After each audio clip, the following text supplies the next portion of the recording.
Көбіміздің құлағымызды келесі сөз тіркестері жиі шалып жүргенін байқаймыз. Мен темекі шегуді қоя алмай жүрмін. Мен ақшаны қажетсіз нәрселерге жұмсаймын. Мен істерімді кейінге қалдырамын, ал кейін кеш болып кетіп жатады. Бұндай сөздерді көбінесе кім айтатынын білесіз бе? Кедейлер. Неге кедейлер? Себебі бұл мәселелердің барлығы олардың күнделікті өмірінің бір бөлігі.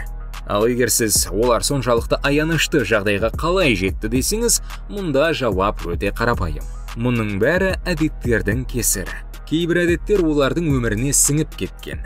Олардың күнделікті өмір салтының ажырамас бөлігіне айналған.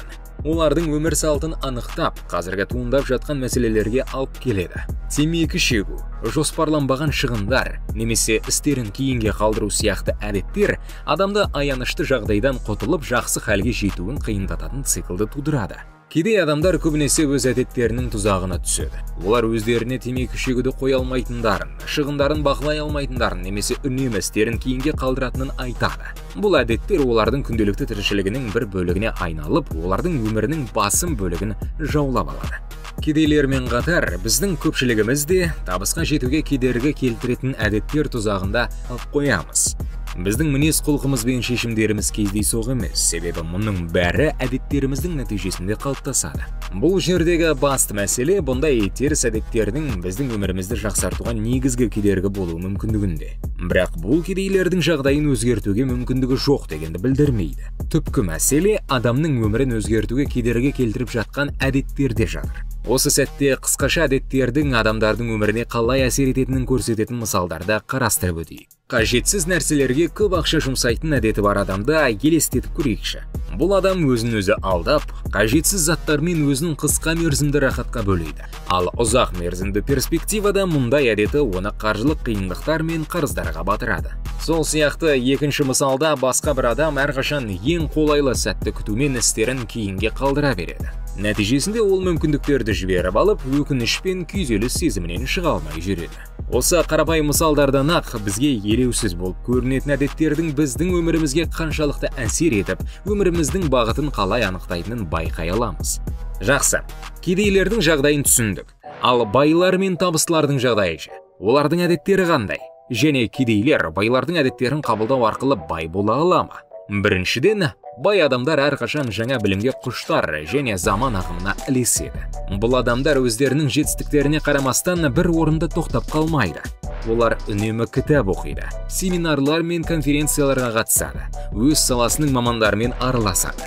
Нәтижесінде олар өз саласының нағыз сарапшысы болып, үнемі жаңа тенденциялар мен идеялардан хабардар болады. Екіншіден, олардың әрқашан айқын және нақты мақсаттары болады. Олар армандаумен ғана шектеліп қоймай, өз мақсаттарына жету үшін нақты әрекет жоспарларын құрып, сол жоспарға сай әрекет етеді. Байлар үшін табысқа қандай тәсілмен немесе жолмен жететіндерін нақты білу маңызды. Үшінші маңызды нәрсе ол байлардың өз уақытын және оны тиімді басқару қабілетін өте қатты бағалауы. Олар табысқа өнімді болу арқылы жететіндерін түсінеді. Сондықтан олар өз мақсаттарына жетелейтін маңызды тапсырмаларды орындауға үлкен назар аударады.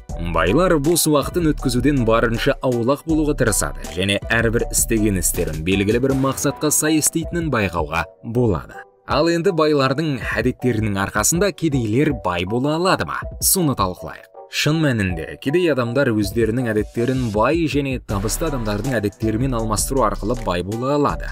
Бірақ оны қалай іске асыруға болады және ол қалай жұмыс істейді? Байлардың маңызды әдеттерінің бірі қаржыны басқара білу қабілеті. Мысалы, олар көбінесе ақшасына мұқият қарайды, шығындарын жоспарлайды және инвестициялауды біледі. Мұны кедей адамдар да жасай алады. Олар инвестициямен айналысу үшін бөлек бюджет құрып, күнделікті шығындарын азайтып, үнемделген ақшаны инвестиция бюджетіне жинақтай алады. Бай адамдардың тағы бір маңызды әдеті үнемі білім алуға және өзін-өзі жетілдіруге ұмтылу. Олар кітап оқиды, жаңа дағдыларды меңгереді және түрлі оқыту курстарына қатысады. Кедей адамдар үздіксіз оқуды бастап, кәсіби өмірін жақсартуға көмектесетін жаңа білімге ұмтыла алады. Мұнда негізгі нәрсе тұрақтылық пен табандылық. Жылдам нәтижелер күтудің қажеті жоқ. Бірақ әдеттердің біртіндеп өзгеруі олардың өмірінде үлкен айырмашылық жасай алады. және дәулетті өмірге ұмтылуға көмектеседі. Енді ескі жаман әдеттерден қалай арылып, жаңа жақсы әдеттерге қалай қол жеткізуге болатынын анықтайық. Алдымен жаман әдеттермен күресу кейде қараңғылықпен күресу сияқты екенін түсіну керек. Қараңғылықпен тікелей күресудің орнына біз жарықты іздейміз. Сол сияқты жаман әдеттермен бетпе-бет келгенде олардан құтылуға тырысудың қажеті жоқ.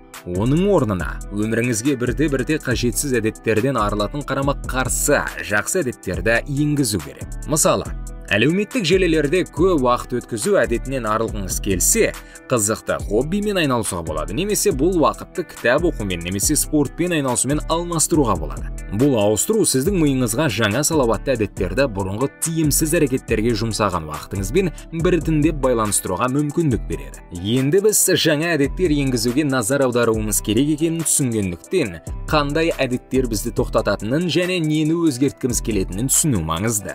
Мысалы, сізді мақсатыңызға жақындататын істермен айналысудың орнына пайдасыз нәрселерге көп уақыт жұмсайтыныңызды елестетіңіз. Бұл кейінге қалдыру, прокрастинация әдеті болуы мүмкін. Келесі қадам бұл жаман әдетке баруыңызға не себеп болғанын түсінуге тырысу. Мысалы, жұмыс істеудің орнына әлеуметтік желіде көп уақыт өткізетін болсаңыз, сізді алаңдатуға нақты не себеп болғанын анықтауға тырысыңыз. Бұл стресс немесе сіздің уақытты жоспарламауыңыздың салдары болуы мүмкін. Енді сіз өзіңіздің проблемалық әдеттеріңізді анықтап, олардың туындауына не себеп болғанын түсінген болсаңыз, өміріңізге өзгерістер енгізуге кірісе аласыз. Жаңа әдеттерді біртіндеп енгізген дұрыс. Мысалы, егер сіз жаттығуды бастағыңыз келсе, шағын жаттығулардан бастаңыз және олардың қарқындылығын бірте-бірте арттырыңыз.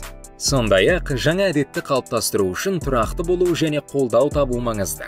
Бұл уақыт пен күш жұмсайтын процесс екенін есте сақтаңыз. Достарыңыздан немесе туыстарыңыздан көмек сұраудан қорықпаңыз. Олар сізге жаңа мақсаттарға жетуде қолдау көрсете алады. Мысалы, көбірек кітап оқуды бастағыңыз келсе, әр аптаға оқу жоспарын жасап, белгілі бір кезеңде қанша кітап оқығыңыз келетінін мақсат етіп қойып, оның санын бірте-бірте арттыра аласыз. Әдеттерді өзгерту уақыт пен шыдамдылықты қажет ететін процесс екенін есте ұстаған жөн. Бірақ осы қадамдарды орындау және үнемі өзіңізді жақсартуға тырысу арқылы сіз жаңа пайдалы әдеттер қалыптастыра аласыз. Және сіздің мақсаттарыңызға жетуге кедергі болатын әдеттерден арыла аласыз. Есіңізде болсын. Табысты адамдар тек материалдық байлықпен анықталмайды. Табыс бұл жағымсыз әдеттер мен әлсіздіктерді жеңе білу. Бұл табысты адамдардың күш-қуаты мен қиындықтарды жеңу қабілетінің бар екенін көрсетеді. Осылайша, әдеттерімізді басқару біздің өмірімізде маңызды рөл атқаратынын анықтадық. Олар біздің өмірімізді қалыптастырады және сәттілікке немесе сәтсіздікке апаратын жолды анықтайды. Ең кішкентай әдеттердің өзі үлкен өзгерістерге әкелетінін есте ұстаған жөн. Салауатты әдеттерді дамытыңыз. Ерік-жігеріңізді шыңдаңыз және өз тағдырыңыздың иесі болыңыз.